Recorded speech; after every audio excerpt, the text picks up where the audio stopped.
ఇది 4th time అనుకుంటా నేను ఓరియో షేక్ ఇంట్లో ప్రిపేర్ చేయడం. ఇంట్లో చేసుకొని తాగడానికి రీజన్ ఏంటంటే బయట పచ్చి పాలతో చేస్తారని చెప్పి. నేను మాత్రం ఇంట్లో వేడి చేసి చల్లారబెట్టుకున్న పాలతో చేస్తానన్నమాట. ఎందుకంటే పచ్చి పాలు నేను తాగకూడదు. ప్రాసెస్ చాలా ఈజీ. ఫస్ట్ పాలని మరగబెట్టుకొని చల్లార్చుకోవాలన్నమాట. ఒక పొంగు వస్తే సరిపోతుంది. ఆ తర్వాత అందులో ఓరియో బిస్కెట్స్ వేసుకోండి. నేను వేరేదేం వేయట్లేదు.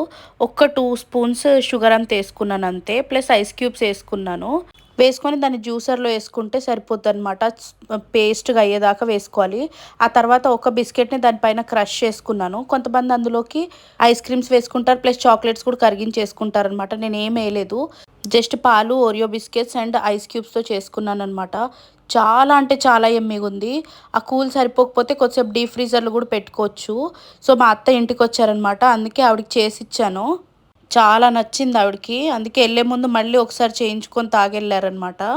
వీడియోస్ కొంచెం లేట్గా వస్తున్నాయి కదా, అంత టైం ఉండట్లేదు ఎడిట్ చేసి పెట్టడానికి, అందుకే లేట్ అవుతున్నాయి. ఈ వీడియో ఇంతే. ఇంకా నచ్చితే లైక్ చేసి సబ్స్క్రైబ్ చేసుకోండి. బాయ్.